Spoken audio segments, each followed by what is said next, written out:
आपको यहाँ 4 दिन हो गए, आपने अभी तक जलपान भी नहीं किया, भोजन भी नहीं किया। अब भगवान कन्हैया की कथा प्रारंभ होना है। अगर तुम्हें भूख प्यास लगी हो तो भोजन कर लो, प्यास लगी हो तो जलपान कर लो। उन्होंने कहा नहीं प्रभु, अभी जब तक कथाएं चलती रही तब तो मैंने भोजन नहीं किया, आज मेरे कन्हैया की कथा प्रारंभ होने जा रही है तो मुझे भोजन की कोई आवश्यकता नहीं। श्री सुखदेव जी महाराज ने राजा परीक्षित जी को कथा श्रवण कराते हुए कहते हैं, राजन अब हम आपको चंद्रवंश के बारे में कि कथितो वंश विस्तारो भवता सोम सूर्यो राज्ञां वंशचो भयानां चरितं परमाद्भुतम्। राजेंद्र, आज हम तुम्हें सूर्य वंश की कथा श्रवण करा चुके, अब हम तुम्हें चंद्र वंश की कथा श्रवण कराएंगे। भगवान नारायण की नाभि से कमल, कमल से ब्रह्मा, ब्रह्मा से महाराज अत्रि का प्रादुर्भाव, अत्रि के हुए चंद्रमा, चंद्रमा के हुए बुध, बुध के हुए पुरुरवा, जिनका विवाह उर्वशी से हुआ। इनके 6 बेटा हुआ। उन्हीं 6 बेटा में उन एक का नाम नहुस, नहुस के भी 6 बेटा हुए, जिनके एक बेटा का नाम ययाति था। उसने 2 विवाह करके 5 पुत्रों को जन्म दिया और उन्हीं ययाति के पुत्र का नाम था पुरु, और उसी पुरु वंश में राजन परीक्षित तुम्हारा जन्म हुआ। बोलिए परीक्षित महाराज की। महाराज पुरु के भाई थे यदु, महाराज पुरु के बड़े भाई थे यदु, जिनके यदु महाराज के कारण हो गया उसका नाम यदुवंश। पुरु वंश में परीक्षित, यदुवंश में भगवान कन्हैया, और उन्हीं यदु के कारण यादव वंश चला। यदुवंश में राजन हुए अजमीड, अजमीड के हुए देवमीड, देवमीड के सूरसेन आदि राजा हुए। सूरसेन के बेटा वसुदेव, जिन वसुदेव महाराज और ने देवकी से विवाह किया और 8 पुत्र 1 पुत्री हुई, जिसमें 8वें पुत्र के रूप में भगवान कन्हैया एक श्लोक में कथा सुना दी। परीक्षित जी घबराए, बोले महाराज जिनकी कथा सुनने के लिए हम इतने दिन से टकटकी लगाए बैठे हैं, उनकी कथा आप तुरंत सुना दीजिए। अरे कृपा करके आप हमें विस्तार पूर्वक ये कथा सुनाएं। तब राजा परीक्षित जी से कहने लगे श्री सुखदेव जी महाराज कि यदोष धर्मशीलस्य नितिराम मुनि सत्यमः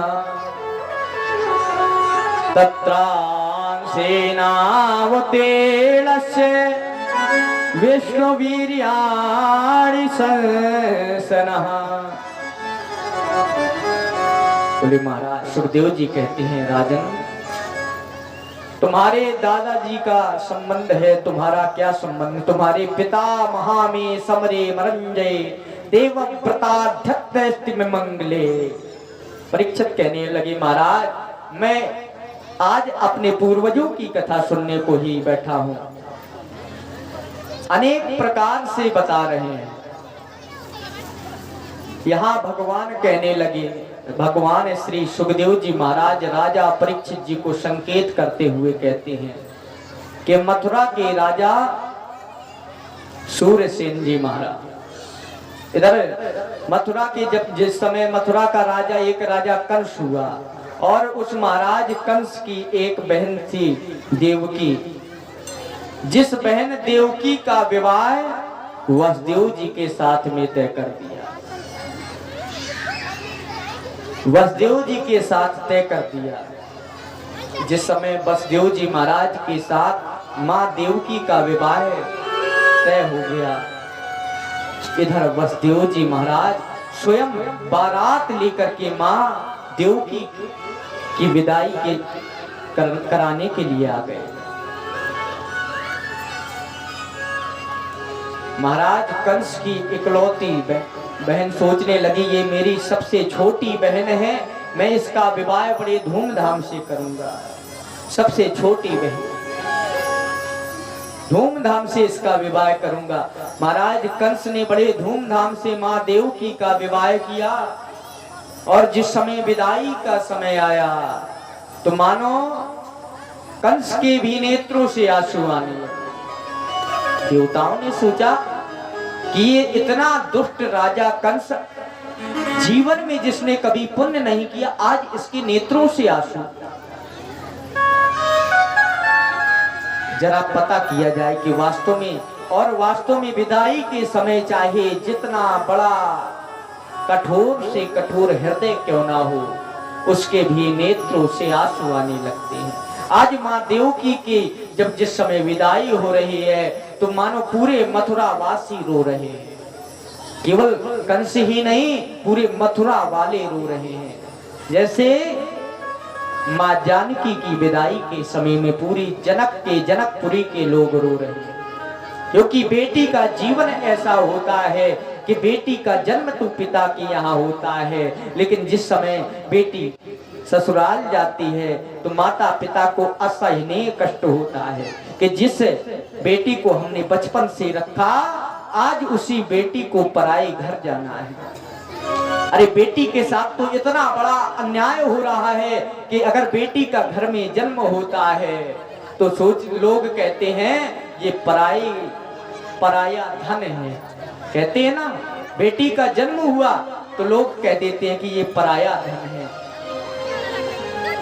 और जिस समय बेटी की विदाई होती है तो लोग यही कहते हैं ये पराये घर की थी तो पराये घर जा रही है। और वही बेटी जब अपने ससुराल जाती है तो ससुराल में भी लोग कहते हैं ये पराये घर की बेटी है। कोई बेटी नहीं उसे कहता। बेटी के जीवन में ये पता नहीं चलता कि उसका वास्तविक घर कौन है। कि ए संसारी ने विधिना ये कैसे रेत बनाई, कि पाल पोस के बड़ो करो,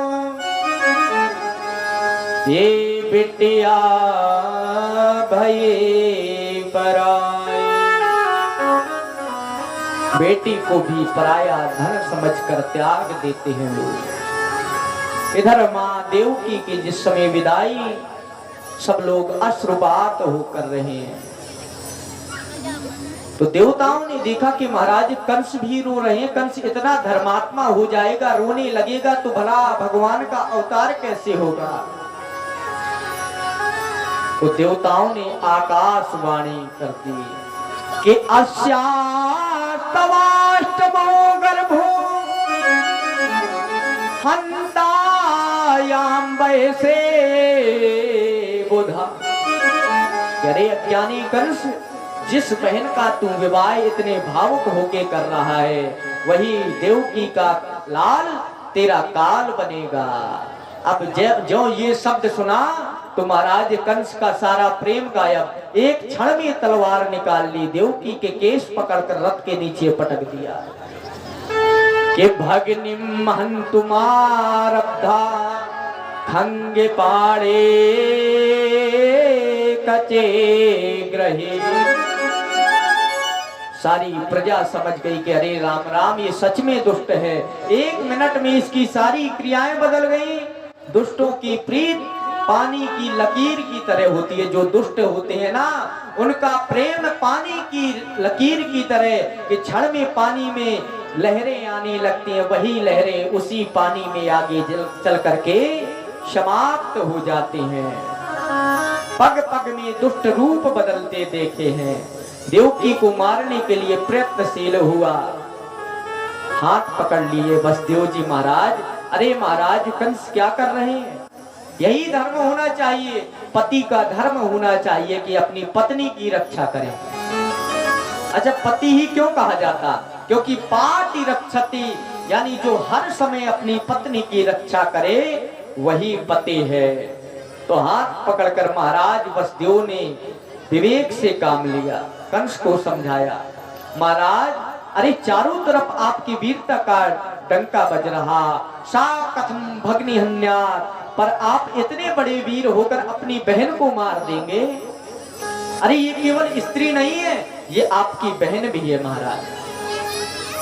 अरे आपको तो सौभाग्य का आशीर्वाद देना चाहिए, उस पर खड़क प्रहार करेंगे तो आपका नाम कलंकित हो जाएगा। अगर वार नारी पे किया वीर हो के तो तेरी वीरताई की तौहीन होगी।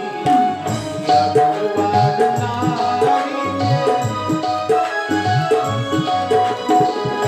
तेरी वीरताई की तौहीन होगी।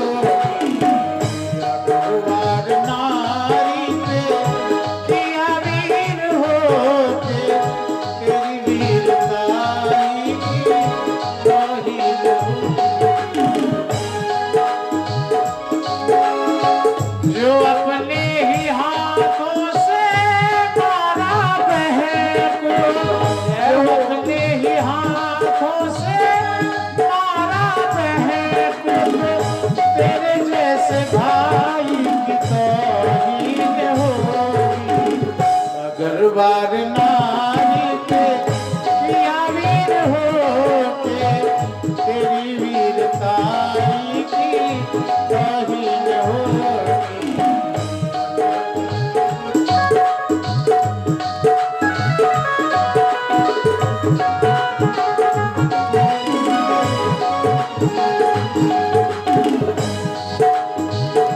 भैया ओ भैया मेरे प्यारे भैया, भैया ओ भैया मेरे प्यारे भैया, काहे मारते हो मुझे, काहे मारते हो मुझे, बने हो कसैया। भैया वो भैया मेरे प्यारे भैया,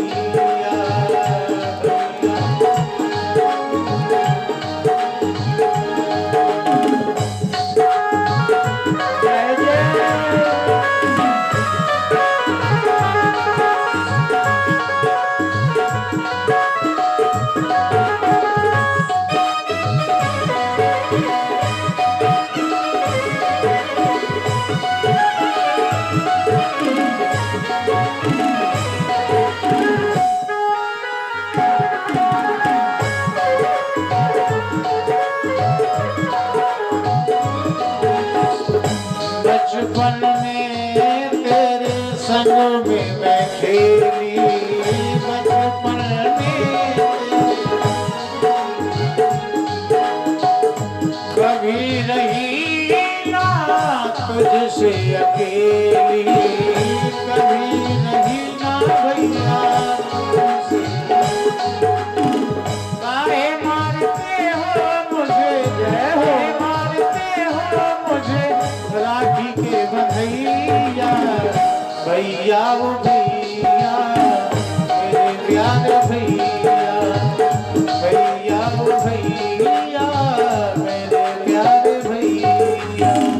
गुरु वृंदावन बिहारी लाल जय हो। वसुदेव जी ने कहा, राजन ऐसा तवानुजा वाला कृपणा पुत्री को बेमह हम तुम नारसी कल्याणी इमाम गांधी ने सलाह। अरे महाराज आप दयालु हैं, इस बेचारी पे दया करें, तुम्हारे क्रोध को देखकर बताओ कांप रही है। अरे महाराज मृत्युर्जन्म बता वीरे देने से जायती अद्यवाद सतांतेवा मृत्युर्मे प्राणिना ध्रुवः। अरे महाराज प्रत्येक प्राणी की मृत्यु अटल है, इसे कोई नहीं टाल सकता। वसुदेव जी महाराज समझा रहे, बहुत प्रयत्न किया और जब प्रयत्न किया समझ गए, लेकिन तुरंत बोले अच्छा अगर महाराज यदि आपको मेरे इस वचन पर विश्वास ना हो तो आपको डर किससे, देवकी से है या देवकी के पुत्रों से? कंस ने कहा देवकी के पुत्रों से डर है, तो अच्छा मैं वचन देता हूं कि जो देवकी का जो पुत्र होगा वो तुम्हें दे दूंगा, देवकी के समस्त पुत्र तुम्हें दे दूंगा, जो तुम्हें दिखावे सो करना। बात समझ में आ गई। वसुदेव जी महाराज ने ऐसा वचन दे दिया, उनको कारागार में देवकी वसुदेव को डाल दिया।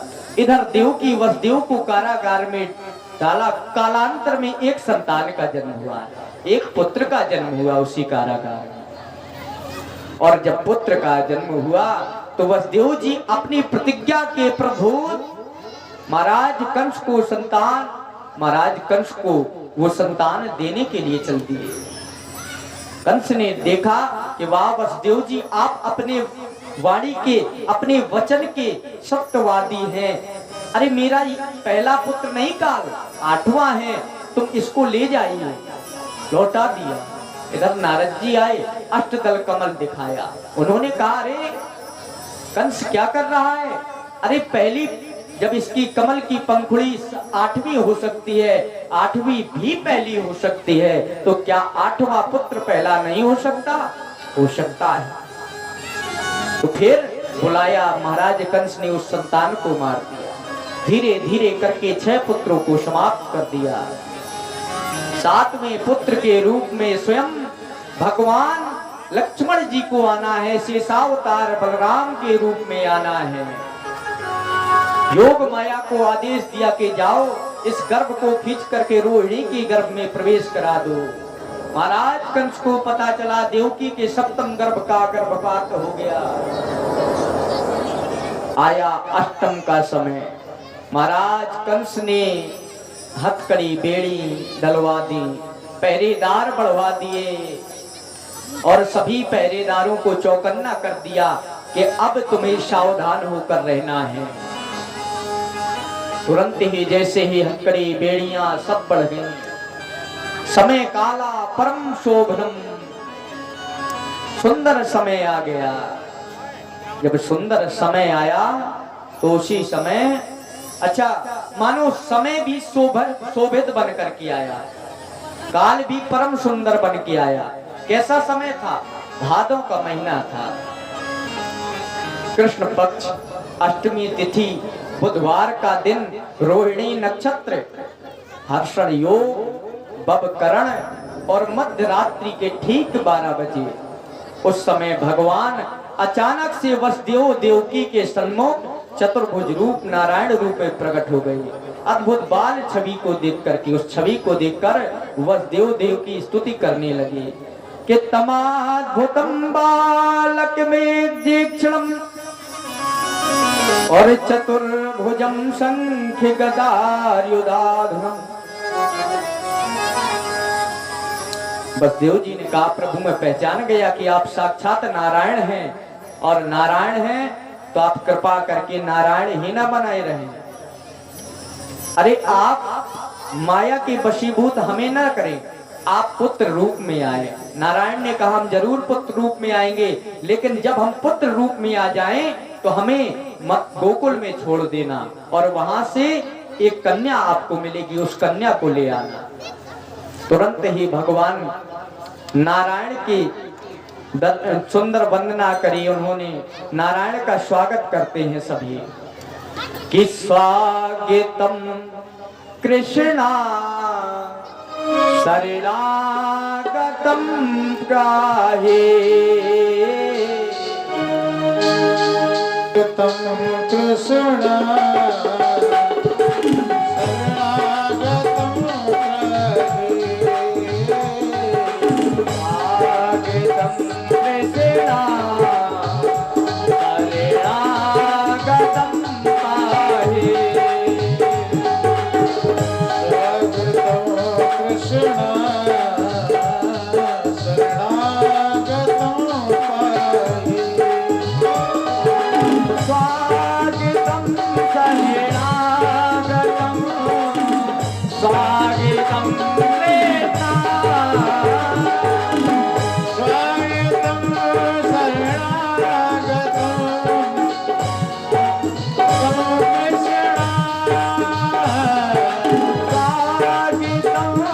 Hare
कृष्णचंद्र भगवान की जय। इधर भगवान ने चतुर्भुज रूप में दिव्य दर्शन दिए।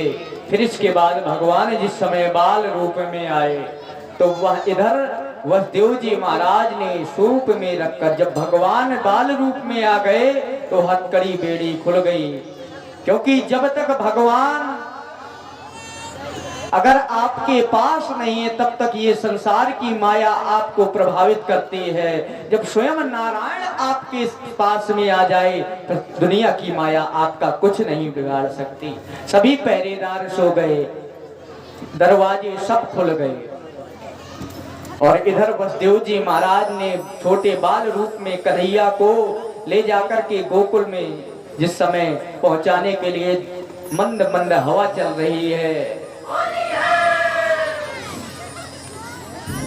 मंद मंद भगवान की दिव्य कृपा में हवा चल रही है और जैसे ही वो यमुना जी के किनारे पर पहुंचे, यमुना जी के किनारे श्री वसुदेव जी महाराज पहुंचे तो उधर यमुना तेजी से वेग से बह रही और उसी वेग में माँ यमुना महारानी बढ़ने लगी तो श्री बाल कन्हैया ने चरणों का स्पर्श करा दिया। यमुना जी घुटनों से आ गई। यमुना को पार करके जैसे ही नंद बाबा के यहाँ पर कन्या को देखा, बालक को रखा और कन्या को उठाया और तुरंत ही जैसे ही कारागार में आए फिर से हथकड़ी बेड़ियां अपने आप लग गई। पहरे कन्या ने रोना प्रारंभ किया। सब पहरेदार जाग गए, महाराज कंस के पास ले गए। जैसे ही महाराज कंस ने उस कन्या को पटकना चाहा, देखा कि अरे ये तो कन्या है, लेकिन विचार करने लगा कि जब सप्तम गर्भ का गर्भपात हो सकता है तो ये अष्टम गर्भ के रूप में मेरा काल कन्या बनकर भी आ सकता है। तो वही कन्या के रूप में भी उस कंस ने पटकना चाहा जमीन पर। जैसे ही जमीन पर पटकना चाहा वो कन्या हाथ से छूट करके दिव्य छटा बनकर आकाश में प्रकट हो गई और कह दिया, रे कंस तुझे मारने वाला गोकुल में पैदा हो गया। बोलिए कृष्ण कन्हैया लाल। भगवान कन्हैया इधर गोकुल में जैसे गोकुल का हाल, भगवान कन्हैया का जैसे ही गोकुल में इधर जन्म हुआ, माँ यशोदा सो रही है। नंदा सुनंदा उनकी ननद है, ननद ने देखा कि माँ यशोदा के बगल में लाला लेटा है। बाबा के यहाँ दौड़ के पहुंची, बाबा अगर तुम मुझको बहुमूल्य वस्तु दे तो मैं तुझे एक सुंदर खुशी की खबर सुना दूं। नंद बाबा ने कहा जो तेरे मन आवे सो ले लेना। अच्छा क्या खुशी की खबर है? और जैसे ही नंद बाबा को पता चला कि नंद बाबा के 90 वर्ष की अवस्था में उनके घर में बालक का जन्म हो गया, नंद बाबा मानो खुशी से नाच उठे। बोलिए नंद के लाला की जय। सभी खुशी से नाच उठे, और जब खुशी से नाच उठे सब ब्रजवासियों को पता चला, गोकुल वासियों को पता चला कि भगवान नंद बाबा के यहाँ पर लाला का जन्म हुआ है। तो सभी लोग बधाई लेके मानो आनंद करते हुए चले आ रहे हैं कि नंद के आनंद भये जय कन्हैया लाल के।